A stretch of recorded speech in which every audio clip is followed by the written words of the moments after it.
উত্তর চব্বিশ পরগনার হাড়োয়া থানার সোনাপুকুর শঙ্করপুর গ্রাম পঞ্চায়েতের সোনাপুকুর গ্রামে বিজেপি কর্মী চণ্ডী সর্দার এবং তার পরিবারের 4 সদস্যের উপরে হামলার অভিযোগ উঠেছে। অভিযোগ, রাজনৈতিক বিরোধের জেরে রবিবার সন্ধ্যায় একদল দুষ্কৃতী তাদের বাড়িতে চড়াও হয়ে ব্যাপক মারধর করে। ঘটনায় চণ্ডী সর্দার, তার ছেলে, পুত্রবধূ এবং 4 মাসের অন্তঃসত্ত্বা ভাতৃবধূ আহত হন। আহত চণ্ডী সর্দারের দাবি, দীর্ঘ 15 বছর ধরে বিজেপি করার কারণে তাকে এবং তার পরিবারকে বিভিন্ন সময় হুমকি এবং অত্যাচারের মুখে পড়তে হয়েছে।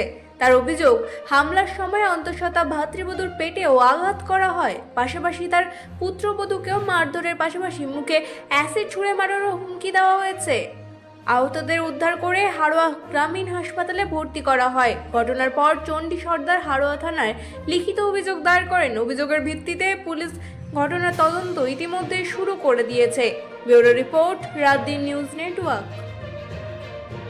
কাকু, আপনাকে কে মারধর করেছে এবং কেন মারধর করেছে?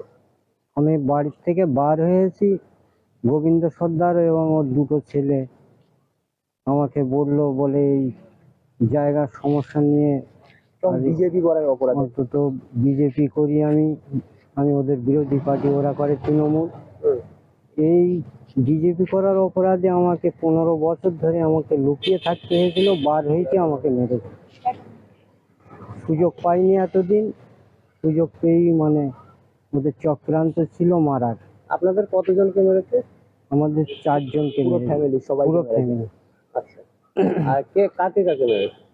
দীপালি সরদার, আমি চণ্ডী সরদার ও সুকান্ত সরদার। মেজে কাকির নাম কি? বৌমা রত্না সরদার। এদের মধ্যে কি একজন অন্তঃসত্ত্বা? হ্যাঁ, দীপালি সরদার। ক মাসের অন্তঃসত্ত্বা? 4 মাসের। আর থানায় অভিযোগ করেছেন? হ্যাঁ, থানায় অভিযোগ করেছি। কি চাইছেন? এর সঠিক বিচার চাইছেন? সঠিক বিচার যেন হয়। ঠিক আছে। আপনার নাম? আপনাদেরকে কে মেরেছে এবং কেন মেরেছে? গোবিন্দ সর্দার মেরেছে। গোবিন্দ সর্দারের ছেলে দুটো এসেছিল, এসেই মেরেছে। কেন মেরেছে? ও হচ্ছে কি, আমরা বিজেপি পার্টি করি বলে তার জন্য আমাদেরকে মেরেছে। কতজনকে? আমাদের 4 জনকে মেরেছে। তার মধ্যে আপনি? আমি তো আছি ওতে। হ্যাঁ, অন্তঃসত্ত্বা। কত মাসে? 4 মাস। ডাক্তার দেখিয়েছেন? হ্যাঁ, ডাক্তার দেখিয়েছি। কি বলছে ডাক্তার? ডাক্তার বলছে এক্সরে করতে বলেছে, মাথার ফটো করতে বলেছে, পেটের ছবি করতে বলেছে। আপনার জন্য কি বলেছে? আমার জন্যই বলেছে, মাথার ছবি করতে বলেছে, পেটের ছবি করতে বলেছে, বাচ্চারা কেমন? হ্যাঁ, বুকের ছবি করতে বলেছে। বাচ্চারা কেমন আছে? হ্যাঁ, তার জন্য করতে বলেছে। বাচ্চাটা কেমন আছে না আছে আর কি দেখতে বলেছে ছবি করে। আর থানায় অভিযোগ করেছেন? হ্যাঁ, থানায় অভিযোগ করেছি। কি চাইছেন? আমি ন্যায্য বিচার চাইছি ওদের কাছে। আমি যেন কঠোর, যেন ওরা শাস্তি পায়, যেন ওরা। কি চাইছেন? আমি একটা অন্তঃসত্ত্বা মানুষ, তা আমাকে হচ্ছে কি মেরেছে, আমি যেন কঠিন থেকে কঠিন যেন শাস্তি পায়, ও যেন তপস্যা করছি, যেন পায় ওরা। আপনার নাম? আমার নাম দীপালি সরদার। আপনাদেরকে কে মেরেছে এবং কেন মেরেছে? গোবিন্দ সরদার নামে ওই ব্যক্তি, যে তৃণমূলের গুন্ডা ছিল, সেই বর্তমানে আমাদেরকে আক্রমণ করেছে। আমার বাবার মাথা ফাটিয়ে দিয়েছে, আমার স্ত্রীকে মারধর করেছে, আমার কাকিমা অন্তঃসত্ত্বা তানাকেও মারধর করা হয়েছে। আমাদের একটাই অপরাধ, আমরা বিজেপি পার্টি করি। থানায় অভিযোগ করেছেন? হ্যাঁ, থানায় অভিযোগ করেছি। কি চাইছেন? আমরা এর যেন ওই ব্যক্তির কঠোরতম শাস্তি হয়, তার জন্য দাবি করেছি। আর এটা কি দলকে জানিয়েছেন? হ্যাঁ, দলকে জানিয়েছি, তারাও বিষয়টা দেখবে বলেছেন, আমাদেরকে যথাযথ সাহায্য করবেন বলেছে। আপনার নাম? আমার নাম সুকান্ত সরদার।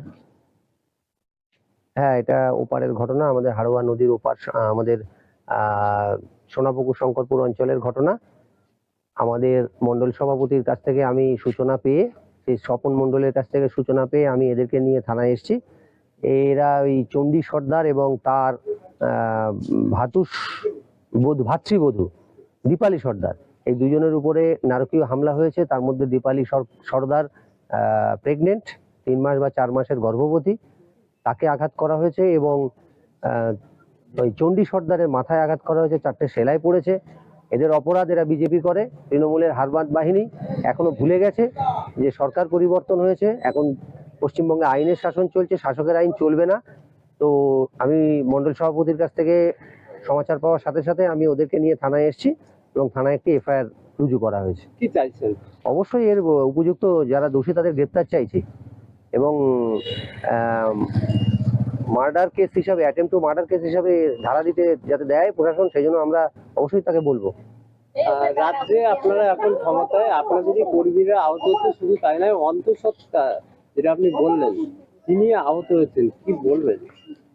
এটা তো নক্কারজনক ঘটনা। এদের কনফিডেন্স এখনো কমেনি, সেই কনফিডেন্সটা কমানো প্রয়োজন, আত্মবিশ্বাস কমানো প্রয়োজন।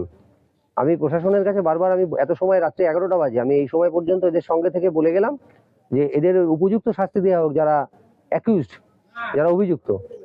আপনার নাম বলুন। আমার নাম পার্থ চ্যাটার্জি, হাড়োয়া মণ্ডলের ভাইস প্রেসিডেন্ট আমি।